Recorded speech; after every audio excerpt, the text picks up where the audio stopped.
Gus's world-famous fried chicken. With chicken so good that an actual rooster is known to come hang out at one of their locations, Gus's is building an empire on fried food, spicy batter, and a secret recipe they'd stop at nothing to protect.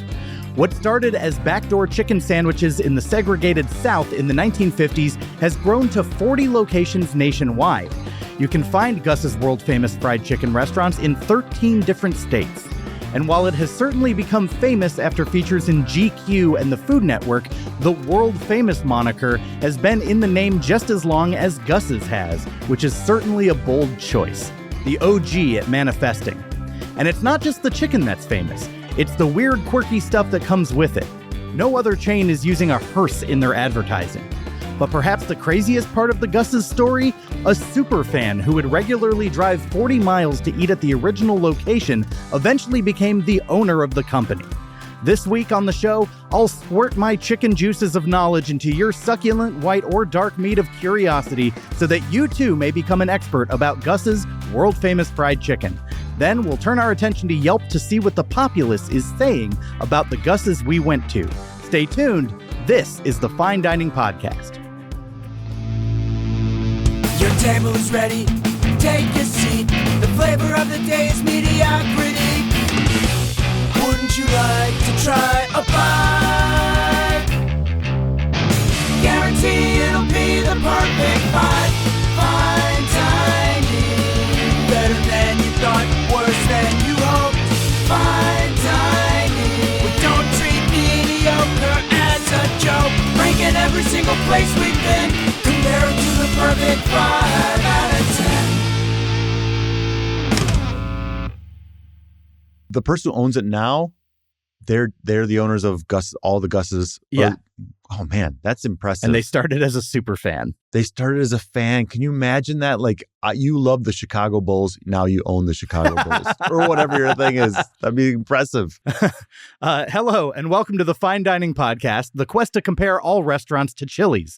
I'm your host, Michael Ornelas, and this is the show where I spend a week diving deep into the history of our favorite chain restaurants before comparing them to Chili's, the most mediocre restaurant in America, the next.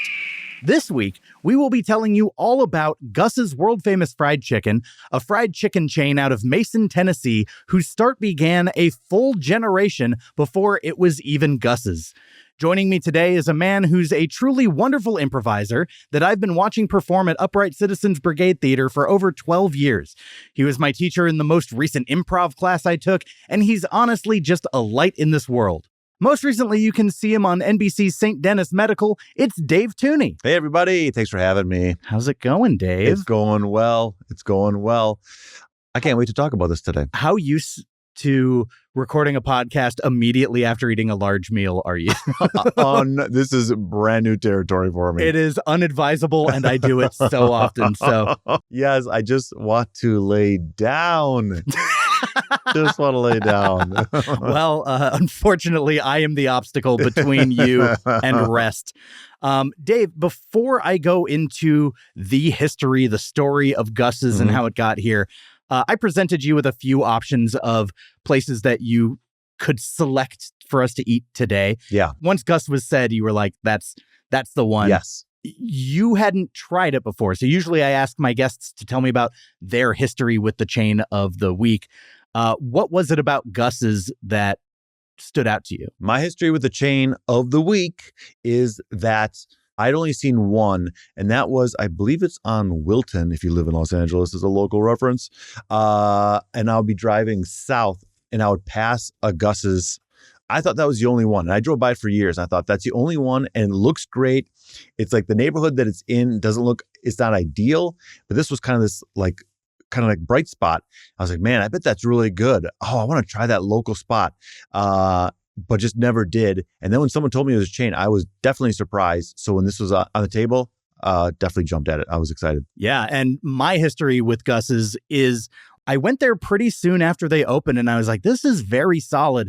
And I'm almost embarrassed to say how seldomly I've gone there given my proximity to it. Yeah. I've probably been there 8 times, maybe in 8 years, but I think they're good enough to warrant being in my regular rotation. They just They just haven't been. Yeah. I mean, I think sometimes just fried chicken in general might be hard to have in your regular rotation. Yeah. Just because it is like a heavier food. But it is a super accessible place to go. I'll actually tell you I think I realized the reason it's not in my regular rotation. Yeah. They close at 8 or 8:30 or something. And like I'm a night person. Yeah. So sometimes I don't even think to eat until like 9 or something like that. And I'll be like, oh, what's open? Gus's would have been good, but they're closed. There have been at least 10 occasions where I was like, oh, I want Gus's. Oh, they're closed. That is surprising to me because we are in essentially Los Angeles. Yeah. And it's a huge population of people. And I get that Burbank is like, it's its own place, but there's so many people here and feels like fried chicken would definitely be a late night place. Yeah. I am surprised at that. And I wonder what their reasoning is behind that. And it's a market that Dave's Hot Chicken has cornered because they're open till like 11 or midnight. Oh, yeah. So, that's a good point. Yeah. Also, another place I've never been to. They're very good. I bet they are. Although they did just get bought by the company that owns Subway, so I do expect quality to take quite a dip. Oh, they're the largest expanding restaurant in the country right now. Yeah. There's over 900 in the pipeline.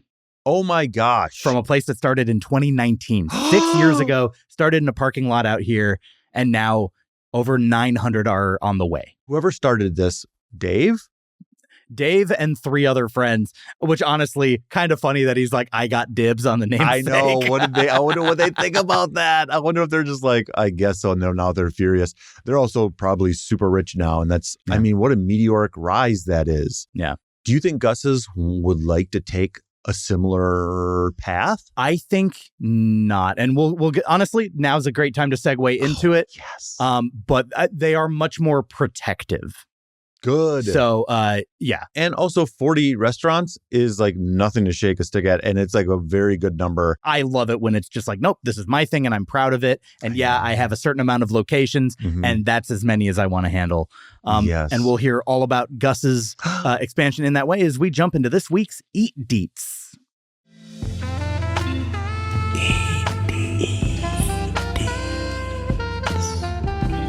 Eatery details.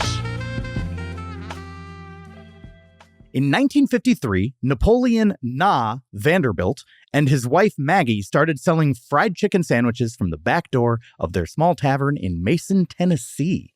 Can I say right away that for me personally, the 1950s are about as far back as I need to go with almost everything. Restaurants, TV, movies, anything before the 50s, I just don't care. It's too far away for me. Yeah. Architecture, anything. It's like right around there is like maybe some late 40s because that's when like mid-century modern is starting World to get War II, no interest. I don't need to hear about it. Okay, I already know who the parties are. But like around the 50s is when I'm like, okay, this is interesting. Yeah. And again, because of not only the architecture that I'm interested in, and food gets better to me, or at least more to my tastes. Also, just like we live in Southern California, we live in Los Angeles, and I do love Los Angeles. And it feels like the 50s is like when LA was really... It was picking up. Yes. It was on the upswing. I'm sure that the introduction of like more preservatives and fast food items and plastics is like coincides with like what I like. It's delicious. It's so tasty. I'm with you. Despite the segregated South, the chicken quickly became popular with the locals, drawing customers from both the black and white communities. It wasn't long before their small black-owned business operation grew into something bigger. I don't have a big history with fried chicken. We'd had it growing up at our local bar in my small hometown. Would get like, we called it broasted chicken. I can't tell you what broasted means off the top of my head now, but it's very much like fried chicken. Yeah. I mean, it seems like a portmanteau of broiled and roasted. Yes, I guess it does. I wonder if it's literally both of those processes. I guess it probably like a double cook sort of thing. Yeah, and it comes out, I think, like a fried in a fried way, which is great. And I just don't know what beats fried chicken in the terms of chicken preparation. I'm going to say there aren't a lot of bad ways to do chicken. There are some, but there's not a lot of bad ways to do chicken. But I did. Have you, what is chicken cordon bleu? Do you know? No, I thought it was a university. Well, now I'm questioning whether it is a real thing or not. Now, like, It is. I'm ignorant to what it is. I don't know either, but I was just like, is that a good way to have chicken? I've never had it. It sounds a little regal. When I hear blue, I assume blue cheese, and therefore I'm like, since I don't like cheese, You don't like cheese? I'm not going to go near a chicken cordon bleu. I don't know if that's what it is, but I'm assuming. I don't think cheese and chicken is a good combo anyways. And people do it. They stuff a... Mhm. No. Mm-mm. Ooh, this is an opening for a story that I don't know if I've told on the podcast before. When I was 15 years old, I did an honor band. I was a percussionist in middle school and high school band, and it was my original career pursuit. I did a year of college at a conservatory, and I was very serious about orchestra and orchestral percussion and stuff like that. And so as a freshman going into sophomore year, I qualified to join this national honor band that would go out of Washington, D.C. You rehearse for 3 days or something, learn the pieces, and then you fly to Europe and you tour for 3 weeks, and you just play in different town squares and a couple different venues. Sure. And for a 15-year-old kid, very cool experience. Very cool. I went to Europe, still the same, picky eater that I am, not liking cheese. And Europe is a very cheese-forward place. Yes. And we were in Innsbruck, Austria, and one of the most beautiful places I've ever been in my life. Mhm. We get to this hotel, and there is a hotel catered meal for the entire band, and it is a cheese stuffed chicken. And I take my friends and I guilt them into going into town with me and being like, guys, I'm not going to touch this. This is gross. Everyone's doing it. Don't you want to experience something better? And by the way, mind you, we're 2.5 weeks into the trip now, and I have made them eat pasta everywhere. Oh. That's all we've been eating is just going. I gained an actual 30 pounds. I became adult sized on this trip. And I find a place that serves pasta, and I'm like, yeah, this is the place. They're like, aren't you tired of this? I'm like, no. And we ate it, and it was delicious. Mm-hmm. Later that night, we're in the town square doing our concert. Turns out that chicken was undercooked, and everyone in the band. Have you seen Drop Dead Gorgeous? No. Oh, okay. Beauty pageant movie with Kirsten Dunst. Aware of it. Yeah. There's a scene where there's massive food poisoning and a bunch of them are throwing up. That happened during our concert. Someone puked into their trombone. I know. It's just funny. It is. And the concert had to be stopped, and a bunch of people started getting sick. And then it was like a war movie that night because we were in a hostel. Yeah. So people were jumping up out of their beds. And awful. It was disgusting. Gross. But who was unaffected? Me and my friends. I saved them with my picky hero. eating. Thank you. When that was happening, did that make you? I realize it's a gross situation that people and that maybe didn't smell good and didn't look good, but there's a part of me that would be like, I feel so good right now. A little bit. Yes. A little bit. Oh, I slept through it all. Oh. I was just I would hear it and I'd be like, you know what? Nothing's going to stop my good mood right now. Oh. Dave Theune in 20 years from now is going to use the word hero about me in this situation. So I'm flying high. I think the question that we all have that's even maybe more on our minds is, do you still play percussion? I wish I did. I have a piano that I'll occasionally ditty around on, mostly reading sheet music. I've never really been great at playing by ear or improvising musically. But if I can afford to have a 5-octave rosewood marimba in my home someday, most beautiful instrument in the world. I love it.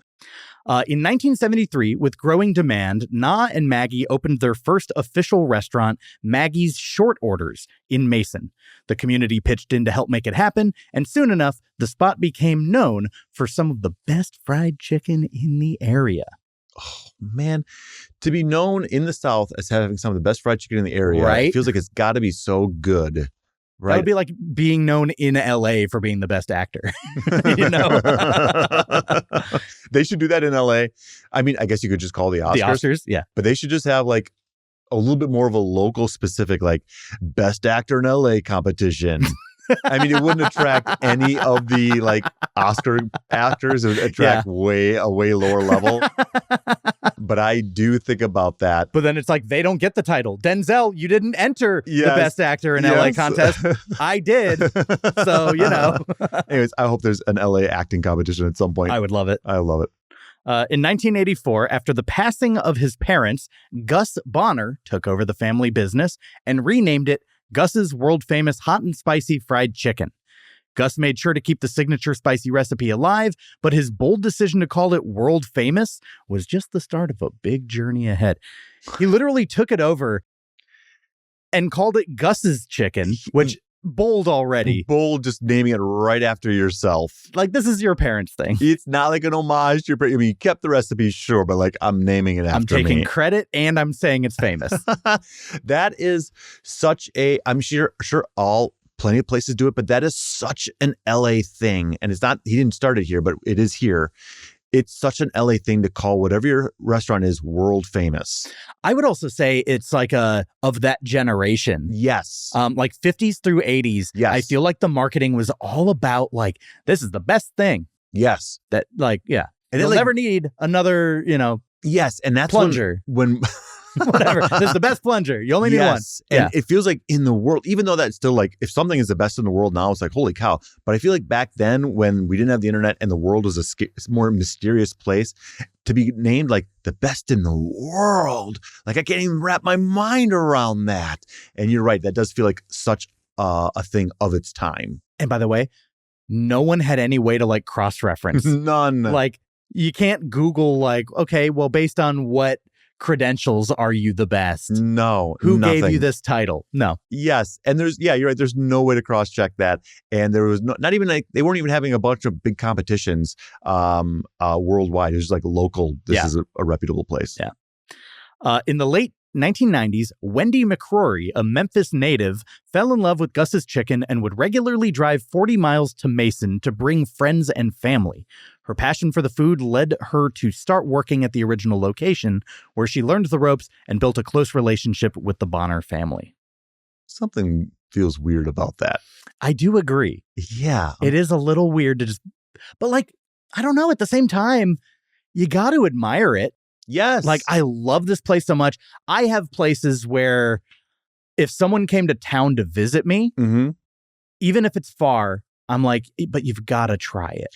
I get that. I agree. 40 miles is a crazy amount of distance. Yeah. But to me, I think here's where I bump up against it. And this might be old man Dave at mine here, but I'm like, that seems like something that like, that seems like something a guy would do. But then when it's like, this lady did this, I'm like, really? They're weirdos like that. Look, too? Men have it in them to just plow through their weirdness and dedicate. Like, yes, stalkers aren't women most of the time, you know? Right. Men have that stalker drive. And, Wendy McCrory, she's got that dog in her, so to speak. Yes. I equate like this type of behavior, like also this is incorrect because I'm sure I do these things too, but I'm like, I would equate this with some like lonely dude, but she's doing it, and it's like, okay, I guess I don't know anything, but good on her. She loved it. I do give it the pass because it's for food. Yes. Like there is no, it doesn't sound like she was like weird to the Bonners or anything like that. It was just like, oh man, that is a notable passion. Yes, but also like sometimes that's what it takes to make it in whatever it is, and spoiler alert, I mentioned that there was a Superfan who now owns the company. We'll get to it. Okay. By 2001, Wendy was ready to make Gus's more accessible to the people of Memphis, where she was driving from. She opened the first Gus's franchised location on Front Street in Memphis, giving locals a taste of Gus's hot, spicy fried chicken without the drive. This move was the start of Gus's gradual expansion beyond its Mason roots. I think, and now that you're saying that, that feels like a thing of like, and I'm not saying that was in her mindset at all going into it, but maybe that was like early on, like this is so good. And there's something special about this that I do want to be a part of. Yeah. And so, even if it's just eating it, but maybe there's something more that I can't put my finger on yet. But maybe that's making it worthwhile. And that, like you said, food is a reason to do it. But I guess there's lots of things like people go see bands, right? Yeah. And it's like, there's something about this band. I just got to see them. I got to be a part of it. And good on her. And that's great that she got to be a part of it in this way. Yeah. In 2012, a rooster appeared in front of the Memphis Gus's location and just hung around. He became a staple of the location, with management joking, "We don't serve chicken that fresh." He has been referred to as both Gus and Big Red. Oh, Oh, that's so sad though, right? It is a little sad. If only he Yes. knew. Well, he knew that his brethren were slaughtered. Yeah. That's But all they're serving up. But they left him alone. Yes, they did leave him alone. You're right. But there is a tremendous sadness of like, if that rooster was 50% more sentient. I know. Oh no. I know. Who's gonna tell him? I think it's funny when anyone has like as their restaurant, like the animal they've slaughtered as their mascot. And that mascot's always happy, always thrilled. And you know what? There is some baggage with the Chick-fil-A brand, but I gotta say, using cows to say eat more chicken is very clever. It is very clever. Do not kill us. Kill this other creature. Yes. It is a clever idea for sure. Yeah. With the success of the Memphis franchise, Gus's slowly expanded across the United States. Locations began opening in states like Texas, Arkansas, California, and many more, with the chain growing to 30-plus locations by 2020. Gus's fame was no longer just a regional thing. It was going national, baby. Ooh, I love that. Gus's Fried Chicken started showing up in the pages of national publications like GQ, which called it one of the top 10 meals in the United States worth flying for. The restaurant was also featured on the Food Network's The Best Thing I Ever Ate, helping boost the brand's profile even further. Man, the Food Network.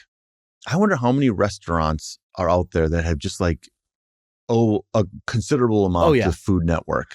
What's crazy is being featured in this segment, I tried to look it up online. Mm-hmm. It's like a 2-minute segment on a 5-segment episode about the best fried chicken places in America.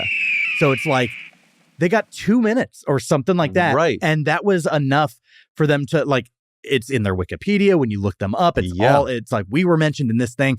And it doesn't matter. It doesn't matter. It doesn't matter that it was just a few minutes long or whatever. We'll never look into it. We will never look that far into it. It's a stamp of approval. That's all it is. And as a person who does enjoy, I realize it's an old show, Diners, Drive-Ins, and Dives. As a person who does love that show because it's all positive all the time. Every restaurant does look good. Yeah. I do love seeing them talk to the chefs and the owners and then making one of those meals. Like those restaurants, when I watch them, I'm like, if I was in that area, I would go there. And it works. It absolutely works. And I get it. And I think it actually does a really great job of highlighting the fact that towns you may not think to travel to, everywhere has food. Everywhere has food. And everywhere can have great food. Yes, absolutely. And so I think it puts some more destinations on your radar, so to speak. Just be like, oh, that's a spot worth driving 40 miles to. So, Gus has racked up multiple awards, including Best Fried Chicken at the National Fried Chicken Festival in both 2017 and 2019. It has earned mentions in Southern Living, Travel and Leisure, and many more, solidifying its place as one of the best spots for fried chicken in America. Do you think it's done winning awards because it has expanded now to 40 locations? Like, is it just like you're too big now to win major awards anymore for like fried chicken? Now it's got to go to the next local spot. I don't know, because like you look at the Emmys, for example, and it's like a show that may have had an amazing season 1 may not win the Emmy until like season 5 or something like that. Yes. And so part of it is like establishing yourself. But in this case, I think it's just there are so many people doing fried chicken that even to win it once is like one and done is fine. Yes. All you need. Yeah. You can say you're best fried chicken. You don't need to specify what year. The fact that they're 2-timers, big endorsement. Do you think you could tell the difference between the first and second place? Like, as far as, like, maybe you could tell, like, this one's breadier or this one's this, but like, it's got to be preference. It's got to just be preference, right? Like what the ratio of batter to meat, the juiciness level, like everyone's got their different thing, or spice level even. Yeah. Yeah.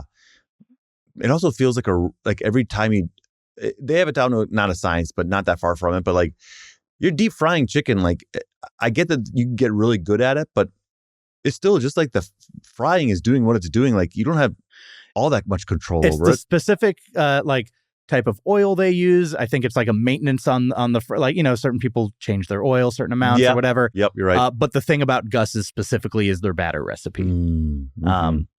So in one of their most memorable marketing stunts, Gus's created a promotional vehicle that became as famous as the chicken itself, a white hearse with a plastic rooster on top and the slogan, "Chicken to Die For." Very fun. I do like that. This strange but fun marketing tactic turned the hearse into a beloved symbol of the brand.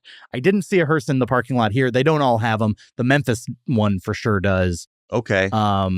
But I think a few of the Gus's locations kind of have this hearse, but it's not a staple at all of them. I do think though. I think I like weird things like that, like weird marketing, and that just makes me think of a restaurant that existed in Milwaukee, but no longer. And I don't even know if it was that long. And I only went once, but it was a restaurant in an old funeral home, and that would weird me out. Yes, I agree. And their main thing was selling hot dogs and beer, and they were called Frankensteins. Okay, into it. It was great, kind of like a horror themed place. Yeah, loved it. Everything about that clicks. It really does. Yeah, I wish it's still around. Throughout its expansion, Gus has kept its signature chicken recipe close to the chest. Even Terry Bonner, one of Gus's children, hasn't shared the recipe with his own wife.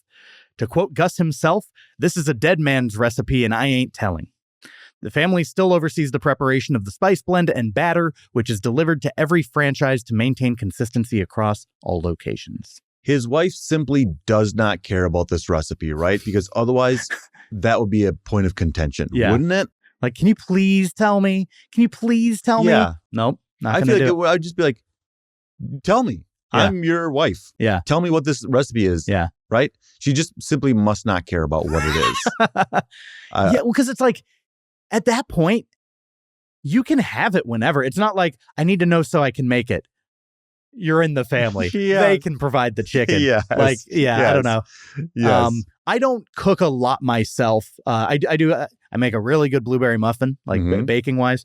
And I'm trying to get better at steak, like to get that to my liking.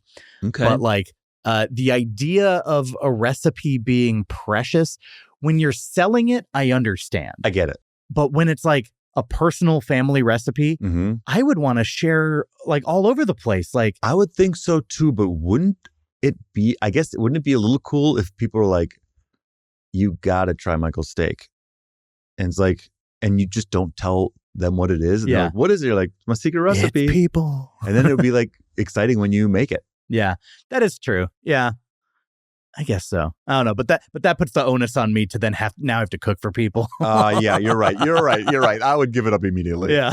I mean, but that's just me. Some people love cooking for people. No, not me. That's not my thing. Not me. I like people enjoying the thing I made if there happened to be enough for them to try it. But I'm cooking for one, baby. Yeah. If by chance you're here and I've made more, great. Yeah. Yeah. In 2020, Gus has had to take legal action when a franchisee refused to stop using the brand's name and recipes after their franchise agreement was terminated. Despite the challenges, the company has worked hard to protect the integrity of the brand and ensure quality control at all its locations. So how many people know the secret recipe? What it sounds like is the family oversees the preparation and then they ship it or deliver like the blend. Yes. And then the restaurants themselves prepare the blend. Yes. But they don't necessarily know the ingredients of it. And then this franchisee didn't stop using their products or whatever after. So I don't know. Yeah, somewhere in there, it's like, how did they get the blend if they were cut off? But they continued operating under the Gus's name. Got it. And were using their recipes and then got sued for it despite this franchise agreement ending. Got it. But I mean, otherwise it's up to who's the owner now? What's it? Wendy McCrory. I mean, it's up to just Wendy or just like, I guess I have to be at every seasoning creation. Like I'm the one that's there all the time. And honestly, I don't even know if I would imagine if she owns it, she knows it, but it really sounds like it's still within the Bonner family. Right, so the Bonner family. So does the Bonner family just have to I guess I have to be there every day for when we make this seasoning? Yeah. Or however often they have to make the seasoning. Imagine it's like, I don't know the world of drugs, but I know from TV shows, like sometimes they'll have people that are like naked sorting through the stuff to like make sure they're not like smuggling anything. Yes. Do you think they have like a warehouse like that for their spice? Bunch of people in like, air filter gas mask type things. Yes. That's such a funny idea. Being strip searched and all that. Yeah. If you want to franchise a Gus's, there's an initial franchise fee of $75,000. Initial investments range from approximately $550,000 to over $1.2 million. The initial term is for 15 years, and there's a franchise royalty fee of 6.5%. Wow. That's a commitment. If you're going to get into it, that is a commitment. Yeah. So you're paying the company $75,000 just to license it. Just to license it. And then your operating costs are going to be $500,000 to $1.2 million, depending on your location and the requirements in that area. And then you pay them 6.5% royalties. Wow. And you agree to 15 years at first. That's unbelievable. So this Burbank one will be there till 2032 at the earliest. Wow. Yeah. Okay. And then they do 10-year terms after that. Good gravy. Isn't there a thing about like McDonald's is they all own their own properties? Some restaurants are very precious of like, we want everything corporate owned because you can ensure quality a little bit more easily. But there are a lot of benefits to restaurants that are franchise driven, like Blaze Pizza, like Gus's, where it's like something about it feels way more local. It really feels like you're supporting a local business, even though it is a chain. Yes. Yeah. Agreed. Yeah. I don't personally really have a preference between either one. No. I just, you put a name on a sign, and if I can have an expectation met when I go, I'm happy. Yep, absolutely. With you. And lastly, Gus's chicken is served over a piece of white bread. This is done as an homage to the original chicken sandwiches Na and Maggie used to sell over 60 years ago on white bread. Oh, we talked about that at the restaurant. I love that it's an homage. I'm giving it an homage any day of the week. I love seeing those in movies and TV when there's an homage, little Easter eggs. And I love it here. I ate the bread. Bread was good. It's got to be soaking up a little bit of that oil and fat, though, right? I think of it so much as when I get barbecue in Texas, a lot of it is served with maybe not like Wonder Bread like that, but I mean, Rudy's Barbecue, if you've ever been to Austin, operates out of a gas station. Okay. And they serve you literally just a loaf of white bread. Like literally like packaged sliced bread, like Wonder Bread that just comes with your order. And like, it's just a thing where it's like, look, we don't want our sauce to go to waste. So in barbecue culture, for me, the white bread is like, it's my edible napkin. Oh, I like my that. greasy barbecue-y hands have it, and then you eat it at the end. Yeah. Good. Oh. It's a horrendously disgusting behavior, but, and that'll do it for this week's Eat Deets. Dave, I hope you were listening to all of that and got some good advice on how to become a true magnate among restaurateurs, because the next few minutes are all about you and your vision for a themed chain restaurant dining experience of your very own. Yes. Give me a song style right now. We're going to make a theme song for this segment. Oh my gosh. I'm going to say country. This is a restaurant of your dreams. Give me line 2. Where you can create anything as it seems. Chicken, chicken, chicken, or rice and beans. This is the restaurant of your dreams. Oh, wonderful. Dave, tell me all about a restaurant concept that you see missing in the world that only you could make a reality. It must be practical, delicious, memorable. 3, 2, 1, go. Okay, I don't know how practical this one's going to be. This is I don't actually want practical. I really don't want it to be practical. Okay, my idea is I am someone who likes to go to old restaurants in Los Angeles. Yeah. I like to see things that are specific to LA, and those are often historical things. Not always, but things that are specific to LA. And when it comes to restaurants, those are often old LA specific restaurants. I love them. I love the decor. I love the themes. I love the way it feels in there, the vibe, the energy, the atmosphere. I love all of that. What I do not love is I do not love the food. The food is at most of, not all, but most of these old restaurants that are from the 60s or 50s, 70s, the food is mediocre. It takes a back seat to the atmosphere that is the restaurant, right? Which I understand. And I'm not a foodie, so I am going for the vibe. I'm going for the atmosphere. But they're resting on their laurels. Absolutely. Yeah. Whatever was going on back in the 50s or 60s, that's how they're still making it, and I do not love it. Yeah. So here's my pitch. My pitch is... and more microplastics. More microplastics. More, please. Give me those PFAs. Absolutely. I want plastic straws in the... if you're... in the meatloaf. In the meatloaf you're eating. This is going to be a kind of a combo deal. So the first section is an Italian restaurant. Love it. An Italian restaurant that is full of all the kitsch. It's got the red leather booths. It's got the checkered tabletops. It's got the Chianti bottles hanging from the ceiling. It is warm. It's rich. It's wood. I love that inside. There's a lot of stone on the outside, maybe some river rock. But I want two things out of it. I want it to be good modern day Italian. I'm talking including like homemade pasta, fresh made pasta. Give me like a ciabatta or something. Yes. Give me table something. Ciabatta with some olive oil or an olive oil flight. Sorry, Yes. This is your pitch. No, this But is I'm exactly getting what I want. excited. This is exactly Yeah. what I want. I do not care about menu or items that were the taste of 40 years ago, but are not the taste now. Yeah. It doesn't include things like spaghetti. That's evergreen. That's always. Yes. But I want legit good pizza with legit good crust that feels more modern and with techniques that we know now and that work with today's palate. I want that, but I do want the restaurant to still be at least 50 years old. I want a Domino's, but in an old space. Yes. Yeah. You do want those Prop 75 warnings on the building. I want them. So it's got to be modern food, but it's got to be at a very old restaurant. And that restaurant is going to be called Rocky's because that to me sounds Italian. And also, I do love the franchise film Rocky. And if we're talking franchises, one of my favorite films, franchises of all time. So that you've got your old Italian restaurant. Maybe the outside has got some candles instead of lamps, or they're really, really warm lamps to invite you into the place. Got stained glass windows on the outside. So you have your meal there. You have your delicious Italian classic yet modern meal there. Can I just say, it really sounds like you're just describing Olive Garden, but good. It's Olive Garden, but good. I've never eaten inside of an Olive Garden before. It's very rustic. It's like, yeah, it's like trying to be like kind of the old Italian villa feel. Yes. Inside. I think I want it to be Buca di Beppo, but okay. Because but without like the intentionally offensive artwork. Yeah. Like Mona Lisa with her boobs out is like actual things you can find on the wall at Buca. Yeah. Well, you can keep a couple of those things. So that we've got that, right? But here's the thing. So when you're done with that, we still want dessert. Yeah.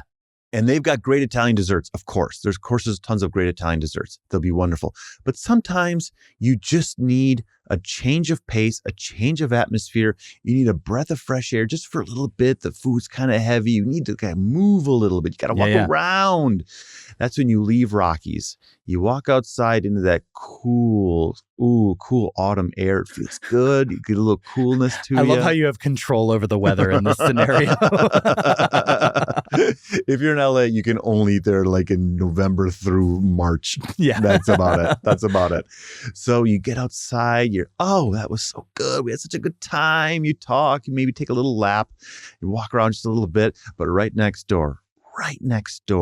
And if there's raining, there's a little bit of an awning that can connect it to, so it's covered up, maybe some lights. Right next door, you're still the same ownership group. You have Apollo's, Rocky's main competitor within the film franchise. I'm into it. And Apollo's is a small yet quaint, Googie style architecture, 50s style diner. Very quaint, very like angular with a lot of glass. If you live out here in Los Angeles, think Astro's Family Restaurant, think Norm's on La Cienega, think Mel's on Sunset. I feel like you've got to have like the neon stars and stripes. 100%. The red, white, and blue. Yes. Same as his pants, Apollo. And you go in, and that's where you get yourself just one classic, delicious slice of pie a la mode. There's tons of options. Think House of Pies out here in Los Angeles. Love House of Pies. Love House of Pies. I love House of Pies. House of Pies, admittedly, a place that I love, a little dumpy.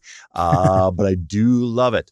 And you just walk over there, and now it's a little brighter. It's not so dark as the Italian restaurant was. Now you got a little bit of brightness, and you're waking up again. You're like, oh, what a great time.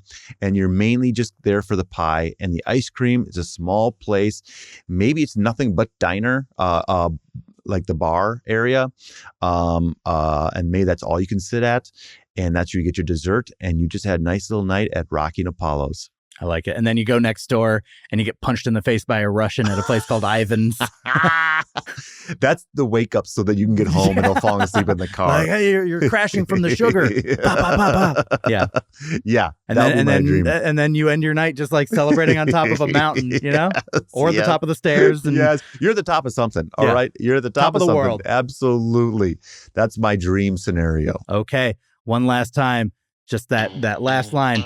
This is the restaurant of your dreams. Thanks for going over all of that with me. I now have a better insight into what you dream about. Mm-hmm. But now we have to bring things back to reality. Yes. And see what other people think of the very same Gus's famous fried chicken, world famous fried chicken that we went to in this week's Yelp from Strangers. We need a little yelp, a little yelp from strangers. A 1-star, 2-star, 3-star, 4 or 5. So get a little yelp, a little yelp from strangers. A little yelp. Give us those complaints while you literally whine and die. Yelp! All right, this is Yelp from Strangers, our segment where we turn to Yelp and read out our favorite 1, 2, 3, 4, and 5-star Yelp reviews of the very restaurant that we went to. Mm-hmm. Dave, do you mind if I start us off? I would love it. 2-star review. This is a 2-star Yelp review from John D. of La Cañada, Flint Ridge, California, written July 15th, 2019. Okay. Once upon a time, spicy chicken was the best thing on their menu. It was beloved by all who visited. Strangers from as far as the eye can see came to eat Gus's world-famous spicy chicken. This is a 1-star? This is a 2-star. This is a 2-star. I love it when people are going to dump on a restaurant, but they put the effort into it. They paint a picture. I love it. And I can guarantee you there is no amount of money in the world that you could be winning to have properly guessed what comes next. Okay. Then one day, the gremlins started to cook. They used less spiciness on the chicken, and the magic Gus's world-famous chicken died a slow death. Villagers stopped going here because they can taste the watered-down spicy chicken, in all caps. It was insulting to them, so they gave it to the warriors. What is this? The warriors were furious and vowed to never again taste this pathetic attempt of spicy. It was vomit-inducing favor. I think he meant flavor. You got this spicy. Baby food is hotter than this chicken, said Warrior 1. The best thing about this chicken is to practice the beheading of gremlins, said Warrior 2.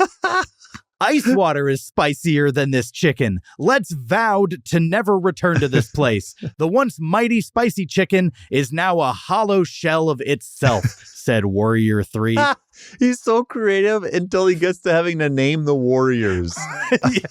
Yeah, it's Warrior 1, Warrior 2, Warrior 3. Not like, you could have like, I am Khaled of the the clan. Yes. Warrior 3. What was that? I'm curious to know how often the person that wrote this comes back to review their review just to like admire their work.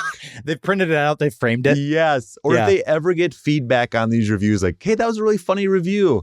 Or if there's ever any payoff to making a review like this. There's a girl who did a review for California Pizza Kitchen that I actually messaged. Really? She never responded. It was her only Yelp review, and it was like 5 years ago, and I messaged her in like November or You can December. message through Yelp?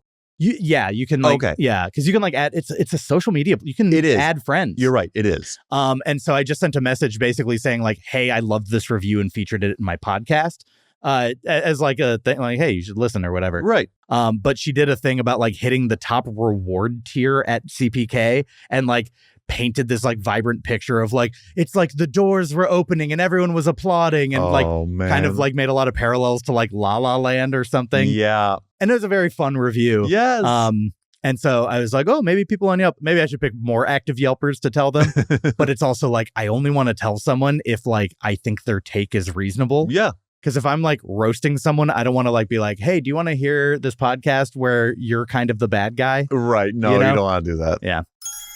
4-star review. This is from Nick F in Pasadena, California, written on April 3rd, 2023. So relatively recent. Yeah. 4-star review. Darn good chicken. Darn good. Best I've had in LA? Well, no, but you won't be disappointed. The chicken hits all the check marks. Crispy, juicy, seasoned well. So why didn't it make my tongue sing? Honestly, can't tell you. But you're the only one who could possibly tell us. You know, you take that first bite and then you squinch up your face and then you shout, I said, God damn. That's the best, right? Don't we as fried chicken fiends live for that? Well, this didn't quite do that, but it hit the spot nonetheless. I got the 3-piece dark with baked beans and coleslaw. The beans were maybe a tad too sweet, but I liked them. The slaw reminded me of KFC's, which I consider a compliment. Okay. I don't. I don't. Yeah. The drinks come in paper cups and the plate looks like something you'd get at a park barbecue. I dug it. Honestly, that is a vibe where I'm just like, yeah, it's kind of nice. That said, there were a lot of Yelp reviews I saw that mentioned that they used like a lot of wasteful like styrofoam and stuff like that, which I probably came across maybe 10 reviews that mentioned like, oh, really? It's like 2019 or 20, whatever the year was. Yep.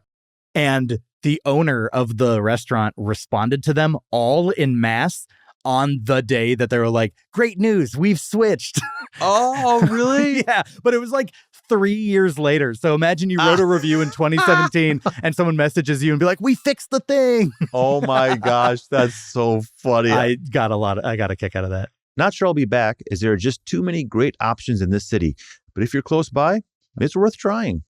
Solid review. Feels legit. Yeah. I'll buy that. I do love it makes you say, I said, goddamn. Yes. Just something very flavorful about the way some people rate their reviews, and I'm into it. Yes. Did you like those 2 Yelp reviews? You can get 3 more over at my Patreon. That's patreon.com/fine dining podcast. In addition to that, I do an exclusive episode every single month. Recently, I did an episode on A&W root beer ahead of the September tournament. It will be one of the competitors, so you can see how that stacks up. They have an amazing root beer float as well. I also covered the halal guys for the month of May. It's my first time dabbling in Middle Eastern food for the podcast. And for the month of June, I will be going to Boston Market. I have to fly all the way to the East Coast to cover it, but I did find a Boston Market that's still existing, so you can check out all of that and more at my Patreon. Hope to see you there. And that's part 1. Tune in next week as we actually give our review of Gus's world-famous fried chicken. This will be my last review in this recording space as I'm moving, so it's only appropriate that we'll be reviewing the literal closest restaurant to my home.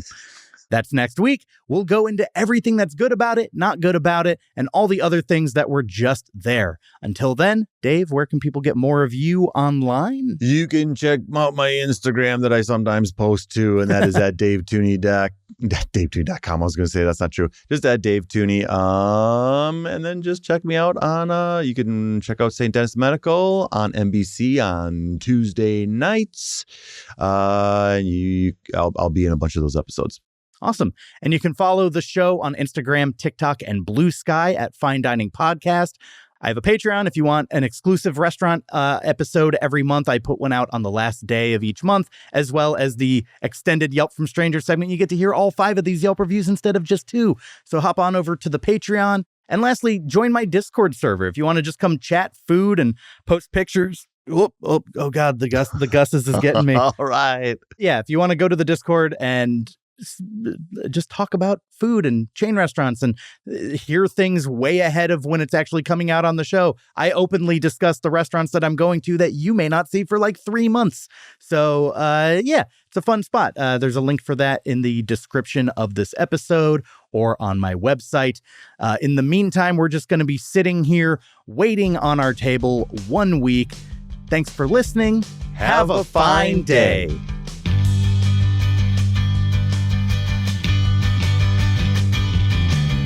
Waiting on our table, the step is done and we had some fun. Now we're waiting on our table, join us next time, we're stuck in line. Waiting on our table, waiting on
Have a fine day.